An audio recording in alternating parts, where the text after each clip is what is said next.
Hey guys, welcome back to another episode of Tea Time. I'm Sophie. And I'm Isa. And in this episode, we decided to talk to a few of our friends and ask them one question. The question being, when was a time you felt the most alone?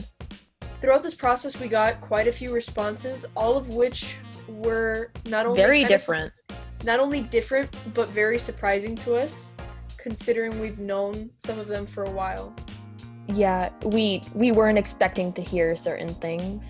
We got all of their permissions to put this on our podcast, and to make sure that there was still some privacy, we're only saying their first names. This is Paloma. I moved to Miami because I was completely new and I was coming from Kentucky, which I had like a bunch of friends.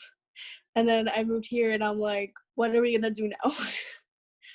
Starting middle school, it was kind of like weird because my mom was like, oh, it's fine, it's middle school, no one's gonna know each other. Wrong. Everybody literally already knew each other. Everyone had their cliques, and I was like kind of a loner for like about 2 months. And then like I met like my best friend, who I'm still best friends till this day. Actually, the second situation that happened at that school, in like 7th grade, people were spreading rumors about me, about my hip disability and stuff, and like there was like a lot of drama, and like my mental state was really weird. And then I had to get like a therapist and a bunch of like help. I have incredible parents who helped me to the entire process. And then I developed severe anxiety because of the bullying and the rumors.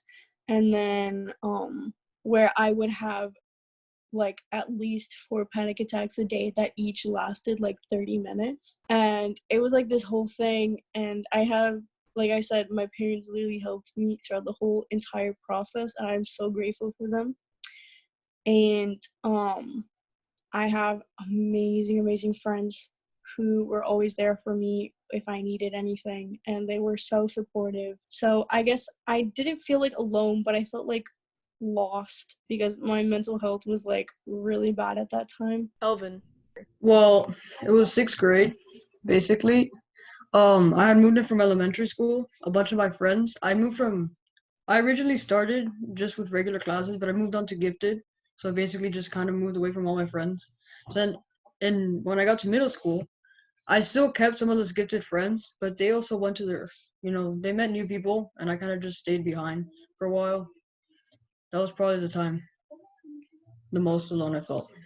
Sophia. Since I'm an only child, it's always been a matter of when I haven't felt the most alone. So right now, the quarantine hasn't made a big difference in my life. I guess I felt the most lonely as a kid because I couldn't play with anyone. Lily. The time I felt most alone, I was about, I want to say 8.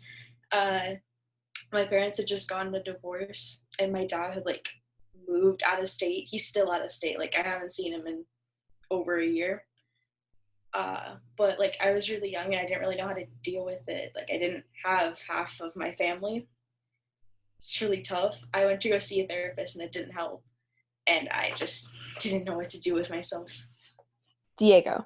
In middle school, like 6th grade, didn't have that many friends. It was a new school, new people. Didn't know many, wasn't very confident, so I wasn't very good at making friends. And I didn't really get well along with my family. I felt very alone around that time.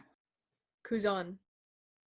I've had like situations in my life go on where I've had like my father passed and my mom at the time was in prison, and that's basically the time where I felt most alone, but it's nothing compared to what I'm feeling in quarantine. That's why I was having such a hard time thinking about what you were asking, because at the time when all of that stuff was happening, I had family and not really, they were kind of absent, but I had people around me that could guide me. That's why I have such a good connection with like my teachers and my friends and my peers, and why I feel like my teachers are my fathers and my mother, because they've done so much for me. But right now there's none of that. I'm living in a house with people who are absent-minded and who aren't relevant in my thoughts, and don't really understand what I'm going through and don't care to ask about it or help. So I probably feel more alone than I felt in a really long time. Like, I literally haven't hugged someone in a month. Anna. As a person dealing with depression, I feel alone a lot of the time. And so, especially with quarantine, I feel more alone than ever. It's kind of hard to deal with, but I end up just like distracting myself with a lot of things. But yes, I do feel alone quite often. And there's no specific time where I feel most alone. Is half the time I literally always feel alone. Annie. Okay, so at the beginning of my 8th grade year, I was having some trouble. I was having some trouble with self-image and the way I looked, and I felt like nobody really understood how I felt about me, and people would tell me that it was all in my head, but I was having trouble just having confidence in myself and the things that I did and all of that. So I felt that there was no one that could really help me. I've also battled with eating disorders in my life, so with that I felt like nobody could help, so I felt really alone.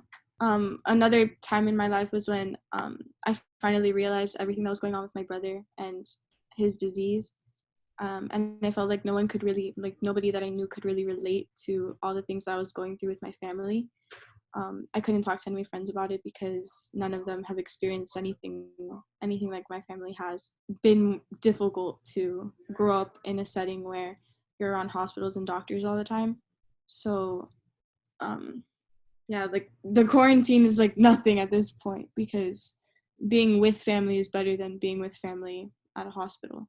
Carolina. Maybe getting into 6th grade, because literally I had one friend, and which was Isa. And I didn't like, so everyone else from my old school was like kind of like I never really talked to them. So when I got into 6th grade, I was more like, oh, I don't have any friends. Like, it was like there was so many changes happening. I had more teachers, more homework, and I think that was like one of the times I was like stressing the most. Sophie. So I went to a public elementary school, which isn't a big deal. It's elementary school. But in going to middle school, my family made the decision to put me in private school, which is like a really different environment. And the private school that they were sending me to was K through 8. So everybody already knew each other and everybody was like already in friend groups and whatever.